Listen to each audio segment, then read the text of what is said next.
నమస్తే.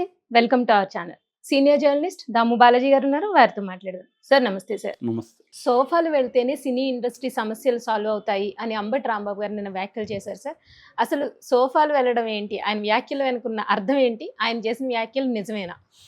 ఆయన ఒక చిన్న ట్వీట్ చేశాడు. అదేంటంటే ఇండస్ట్రీ సమస్యల పరిష్కారానికి సోపాలు వెళ్ళాల్సిందే అన్నట్టుగా. ఎగ్జాక్ట్ వర్డ్ ఇది కానీ ఇదే చెప్పినాడు. సోపా అనేది కొటేషన్లో పెట్టాడు. సో ఇది పుష్ప 2 చూసిన వాళ్ళకి అర్థమవుతుంది, చూడని వాళ్ళకి అర్థం కాదు. పుష్ప 2లో ఏంటంటే అల్లు అర్జున్ క్యారెక్టర్ పుష్పరాజ్ ముఖ్యమంత్రిని మార్చాలనుకుంటాడు. మార్చాలంటే సలహా అడుగుతాడు ఎంపీని. ఎంపీ ఏంటంటే అధిష్టానంలో ఒకరు ఉన్నారు, వాళ్ళకి డబ్బులు పంపిస్తే సాల్వ్ అవుతుంది అంటాడు. సో ఇతను అధిష్టానానికి ఒక సోఫా పంపిస్తాడు. ఆ సోఫాలో డబ్బులు ఉంటాయి అన్నమాట. అట్లాగే వాళ్ళ తమ్ముడు దగ్గర ఇతను ఉంటాడు పుష్పరాజు, అక్కడ కూడా సోఫా తమ్ముడికి ఇచ్చి ఉంటాడు. తమ్ముడు ద్వారానే అతన్ని కాంటాక్ట్ చేస్తాడు అనమాట. అంటే అపాయింట్మెంట్ అలా పట్టుకుంటాడు తమ్ముడికి డబ్బులు ఇచ్చి. సో సోఫా అప్పటి నుంచి ఏంటంటే సోఫా వచ్చిందంటే డబ్బులు వచ్చినట్టే అనమాట. సో పుష్ప 2లో అది ఉంది.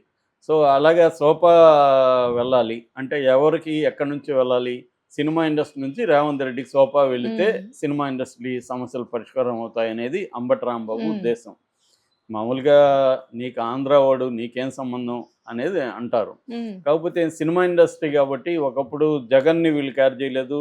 జగన్ దగ్గర చిరంజీవి నమస్కారం పెడితే జగన్ పెట్టట్లేదనే ఫోటో తీసుకుని దాన్ని విపరీతంగా ప్రచారం చేశారు. నిన్న చూస్తే రేవంత్ రెడ్డికి ముందు క్యూ కట్టి అందరూ ఇది చేస్తున్నారు. చివరికి నాగార్జుని ఈ కాంగ్రెస్ ప్రభుత్వం ఎంత వేధించిందో అందరికీ తెలుసు. వాళ్ళ జీవితంలో ఎప్పుడు ఎవరు వాళ్ళని అనరాని మాటలు కాంగ్రెస్ పార్టీలో ఉండే మహిళా మంత్రి ఘోరంగా అని సొంత కోడల్ని తార్చడానికి ఈయన ట్రై చేశాడు అని చెప్పి కేటీఆర్ దగ్గర పొమ్మని చెప్పాడు. ఆమె పోనంటే విడాకులు ఇప్పించేశాడు. ఆ స్థాయిలో నాగార్జున ఫ్యామిలీ మీద ఎవరూ మాట్లాడలేదు. అట్లాగే ఆయనకున్న దీన్ని కూలగొట్టేశారు. సో ఎన్కన్వెన్షన్ ఈ స్థాయిలో అయినా కూడా నాగార్జున వెళ్ళి ఇది చేశాడంటే నాగార్జునకి ఈయనకి కూడా ఏమన్నా డీల్ కుదిరిపోయిందా, సమస్య పరిష్కారం అయిపోయిందా అన్న కామెంట్లు వచ్చాయి. అట్లాగే అల్లు అర్జున్ని దోషిగా నిలబడడానికి సాక్షాత్తు ముఖ్యమంత్రి అసెంబ్లీలో నిజానికి అది కోర్టులో ఉంది. కోర్టులో ఆయన అల్లు అర్జున్ ఒకవేళ తప్పు చేసినాడని వీళ్ళు అనుకుంటే కేసు పెట్టారు కాబట్టి కోర్టులో నిరూపించాలి. అల్లు అర్జున్ తప్పు నిరూపిస్తే అల్లు అర్జున్కి కోర్టు శిక్షిస్తుంది.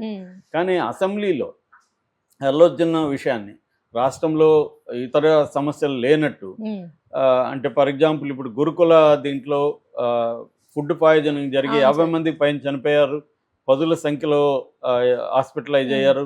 అట్లాగే అనేక చిన్నపిల్లలంతా రేపులు జరుగుతున్నాయి. ఈ మధ్య కూడా ఒకటి జరిగింది. అనేక ఇవి జరుగుతున్నాయి. రైతుల సమస్యలు ఉన్నాయి, అనేక మంది విద్యార్థుల సమస్యలు ఉన్నాయి, నిరుద్యోగం ఉంది. ఇవేవి చర్చించకుండా ఒక సంఘటన అల్లు అర్జున్దే చర్చించి దాంట్లో ఇండస్ట్రీకి వ్యతిరేకంగా కూడా కామెంట్లు చేయడం, ఒక అల్లు అర్జున్ చాలా ఇన్హ్యూమన్గా వ్యవహరించాడని ఆపాదించడం, చెప్పడం, ఇవన్నీ ఏంటంటే పబ్లిక్లో అల్లు అర్జున్ని సినిమా ఇండస్ట్రీని దోషిగా నిలబెట్టే ప్రయత్నం అనేది ప్రభుత్వం చేసింది. అలాంటి ప్రభుత్వం సడన్గా దిల్ రాజు ఎంట్రీ తర్వాత వాళ్ళతో ప్రభుత్వంతో మళ్ళీ ఎందుకు సినిమా ఇండస్ట్రీతో ఎందుకు ఈ ప్రభుత్వ ప్రతినిధులు సీఎంతో సహా మంత్రులు ఇద్దరు, సీఎం, సెక్రటరీ, తర్వాత డీజీపీ వీళ్ళందరూ ఎందుకు కలవాల్సి వచ్చింది? పోనీ అజెండా ఏమన్నా ఉందా అంటే ఈ టైమింగ్ ఇంపార్టెంట్. ఈ టైంలో ఎందుకు కలిసారు? ఏదన్నా వెనక సెటిల్ అయిందా? అందుకనే ఇమీడియట్లీ పోయి వాళ్ళకి 2 కోట్లు ఇవ్వమని ఇది ప్రభుత్వమే చెప్పిందా దిల్ రాజు ద్వారా? అందుకే దిల్ రాజు తీసుకెళ్ళి 2 కోట్లు అప్పగించి ఈ దిల్ రాజే మీటింగ్ ఏర్పాటు చేసి, అంటే ఈ మీటింగ్కి ముందే దిల్ రాజు ద్వారా ఏదో ఒక అండర్స్టాండింగ్ జరిగింది ప్రభుత్వానికి, అల్లు అర్జున్ ఫ్యామిలీకి.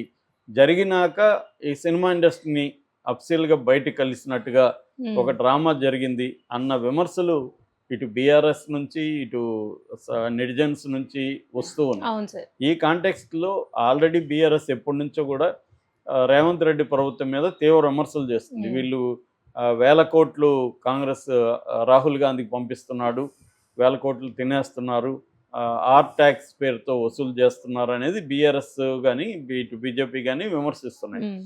ఆ కాంటెక్స్ట్లో రేవంత్ రెడ్డి ప్రభుత్వం ఏం చేసినా దాని వెనక వాళ్ళని ప్రెజర్ చేసి డబ్బులు లాగడమే అన్న కాన్సెప్ట్ ఆల్రెడీ జనంలో ఉంది.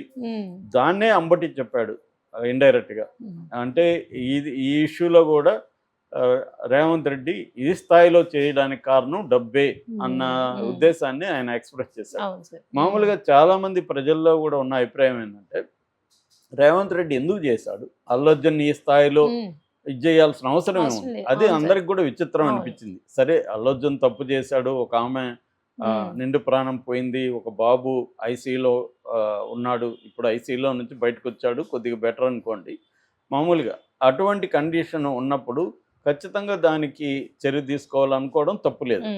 కానీ దాన్ని పెద్ద ఎత్తున పర్సనల్ లాగా తీసుకొని అసెంబ్లీలో ఆ స్థాయిలో మాట్లాడి అల్లు అర్జున్ ఒక క్రూయల్ ఫెలో, ఒక దుర్మార్గుడు, ఒక మనసే లేనివాడు ఆ స్థాయిలో చిత్రించడానికి బయట కూడా పోలీసులు కూడా ఈ స్థాయిలో మీటింగ్లు పెట్టి చెప్పడం అనేది సాధారణంగా జరగదు. కోర్టులో ప్రూవ్ చేయాలి. ఇప్పుడు నిజానికి అల్లు అర్జున్ పర్మిషన్ లేకుండా వెళ్ళాడని కోర్టులో ప్రూవ్ చేయలేదు కదా వీళ్ళు. కోర్టులో అది పెట్టుంటే మేము పర్మిషన్ ఇవ్వలేదు అనేది కోర్టులో ఎందుకు ప్రొడ్యూస్ చేయలేదు వీళ్ళు? ప్రొడ్యూస్ చేస్తుంటే అసలు బెయిలే వచ్చేది కాదు కదా. ఇవన్నీ జనాలకి ఇవాళ ఏంటంటే ఇన్ఫర్మేషన్ అనేది ప్రతి ఒక్కరికి అందుబాటులో ఉంది, అందరూ ఆలోచిస్తున్నారు.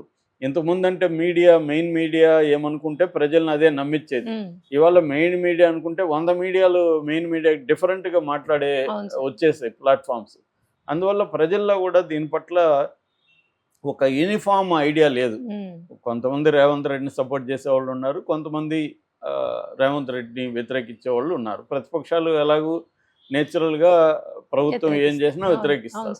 కానీ జనం ఆలోచించే వాళ్ళ ప్రభుత్వాన్ని సపోర్ట్ చేసినా సపోర్ట్ చేయకపోయినా అందరిలో ఉండే అభిప్రాయం ఏంటంటే వాంటెడ్లీనే రేవంత్ రెడ్డి చేశాడు, ఇదేదో చట్టం తన పని దాన్ని చేసుకొని పోవడం కాదు, వాంటెడ్లీ చేశాడు అనేది అయితే ఆ విషయంలో ఎవరికి డౌట్ లేవు. అయితే ఎందుకు చేశాడు అనే దగ్గర డౌట్లు. ఎందుకు చేశాడంటే కొంతమంది ఇప్పుడు అంబటి రాంబాబు లాంటి వాళ్ళు ఏంటంటే ఇండస్ట్రీని బెదిరించి డబ్బులు లాగడానికి చేశారు అనేది ఒక వెర్షన్. రెండో వెర్షను ఈగో ఉంది ఆయనకు, తనని పట్టించుకోవట్లేదు. ఎందుకంటే ఎప్పుడు కూడా రేవంత్ రెడ్డిని ఒక పొలిటికల్ బాస్ లాగా వీళ్ళు చూడలేదు. గతంలో తెలుగుదేశంలో ఉండడం, చాలామందికి తెలుగుదేశంలో ఉన్నప్పుడు సినిమా వాళ్ళతో ఈయన ఉండడం, వాళ్ళందరూ కూడా ఈయన్ని బచ్చాలాగా చూడడం. అంటే ఫర్ ఎగ్జాంపుల్ ఒక ఫోటో బయటకు వస్తుంది, అదేమంటే జూనియర్ ఎన్టీఆర్ స్పీచ్ ఇస్తున్నాడు, ఈయన వెనకాల ఉన్నాడు నిల్చుకొని పక్కన. అంటే ఒకప్పుడు కార్యకర్తలాగా ఉన్నప్పుడు అలాగే ఉంటారు, కానీ సీఎం అయినాక సీఎం రేవంత్ రెడ్డి లాగా చూడాలి. అది ఎవరైనా, నేను అప్పుడు నీతో కూడా ఏదో రకరకాల పనులు చేశాను అంటే ఇప్పుడు కూడా సీఎం అయినాక కూడా మనం అప్పట్లో మనం కలిసి తిరిగాం కదా, మందు కొట్టాం కదా, ఏరారే అంటే ఎలా ఉంటది? సో అది సినిమా ఇండస్ట్రీ చేయలేదు. ఖచ్చితంగా సినిమా ఇండస్ట్రీ వైపు నుంచి ఆ తప్పు ఉంది. ఎందుకంటే వేరే చంద్రబాబుతోనో లేకపోతే కేసీఆర్తోనో ఉన్నంతగా రేవంత్ రెడ్డితో జగన్తో వీళ్ళు లేరు. వీళ్ళల్లో వివక్షత కనబడినప్పుడు ఎవరైనా అధికారం ఉన్నప్పుడు వీళ్ళు ఏమనుకుంటారు, నన్ను పట్టించుకోకపోతే నేను మీ సంగతి చూస్తానని అనుకునే అవకాశం ఉంది. ఎందుకంటే ఆఫ్టర్ ఆల్ అలా అనుకోకూడదు నిజానికి ముఖ్యమంత్రులు. రేవంత్ రెడ్డి కూడా అదే చెప్పాడు, నేను ఎవరో చెప్పారు పేరు మర్చిపోయినానని ఈ పని చేశానని, నా స్థాయి అది కాదు, అలాగే ఎందుకు అనుకుంటాను, నేను ఎప్పుడు అనుకోను, నేను కూడా అది నమ్ముతున్నాను. ఆ స్థాయి వ్యక్తులు ఒక ముఖ్యమంత్రిగా ఉన్న వ్యక్తి ఎవరో పేరు మర్చిపోయాడు కాబట్టి వీడికి చూపిస్తానని అనుకుంటారని నేను ఇంతకుముందు కూడా చెప్పాను. కానీ ఓవరాల్గా ఇటు ప్రభుత్వం తరపు నుంచి ఇటు వ్యక్తిగతంగాను రేవంత్ రెడ్డిని కానీ ప్రభుత్వాన్ని కానీ ఇండస్ట్రీ పట్టించుకోలేదు, కేర్లెస్గా ఉన్నింది. ఒక గద్దర్ అవార్డు కావచ్చు, డ్రగ్స్ మీద యాంటీగా ప్రచారం చేయమని రేవంత్ రెడ్డి అడిగినప్పుడు కావచ్చు, ఎప్పుడు కూడా వాళ్ళ స్పందన సరిగ్గా లేదు. అది ఆయన కూడా ఎక్స్ప్రెస్ చేశాడు కూడా రేవంత్ రెడ్డి. సో అందుకని ఎక్కడో వీళ్ళు దొరుకుతారు కదా అన్నట్టుగా ఉన్నారు. ఇక్కడ దొరికినప్పుడు ఈ ఇన్సిడెంట్ను ఉపయోగించుకొని కొద్దిగా టైటన్ చేశాడు. స్క్రూలు టైట్ చేస్తామంటారు కదా, అలాగా టైట్ చేసేసరికి వాళ్ళకి భయం వచ్చి పరిగెత్తుకొని వచ్చారు. ఈవెన్ తమ్మారెడ్డి భరద్వాజ కూడా నిన్న దీన్ని ఇంకొక రకంగా చెప్పాడు, అల్లు అర్జున్ తప్పు చేస్తే మొత్తం ఇండస్ట్రీ పోయి ఆయన కాళ్ళ మీద పడాల్సి వచ్చింది, చేతులు కట్టుకొని నిలబడాల్సి వచ్చిందని. అందులో ఏం తప్పులేదు. మామూలుగా పోయి కలిసి ఒక ముఖ్యమంత్రికి శాలువాలు కప్పడం అనేది ఏ రకంగా తప్పులేదు. అన్ని రకాల ఇండస్ట్రీల ప్రతినిధులు వెళ్తారు. వెళ్ళి ఆయనకి శాలువాలు కప్పి ఆయన సన్మానించి తమ ఇండస్ట్రీ సమస్యల్ని చెప్తారు. అది కామన్, అది దేశంలో, అందులో తప్పులేదు. కానీ టైమింగ్ కావాలనే ఈ సంఘటన జరిగినాక ఇప్పుడు జరిగింది. ఇప్పుడు అల్లు అర్జున్ని పనిష్ చేస్తే ముఖ్యమంత్రికి పేరు వస్తుంది. కోర్టులో కానీ ప్రూవ్ చేసి వీళ్ళు ఇప్పుడు బెయిల్ రద్దుకి ఇప్పటివరకు వెళ్ళలేదు. వీళ్ళు 14వ తేదీ బెయిల్ వచ్చింది, ఇప్పటివరకు వెళ్ళలేదు. ఈ రోజంతా 27. సో ఎందుకు వెళ్ళలేదు బెయిల్ రద్దుకి? వెళ్ళరా? సో బెయిల్ రద్దుకి వెళ్ళి కానీ సీరియస్గా ఈ కేసుని కోర్టులో సీరియస్గా కానీ వీళ్ళు చేస్తే రేవంత్ రెడ్డికి పేరు వస్తుంది. లేదంటే మాత్రం అంబటి రాంబాబు చెప్పినట్టు లేకపోతే ఇంకొకరు చెప్పినట్టు ఇదేదో వెనక ఏదో ఉంది, కాంప్రమైజ్ అయిపోయారు అని మాత్రం ప్రజలు అనుకుంటారు. రేవంత్ రెడ్డి ప్రభుత్వానికి కూడా చెడ్డ పేరు వస్తుంది. Right sir, thank you.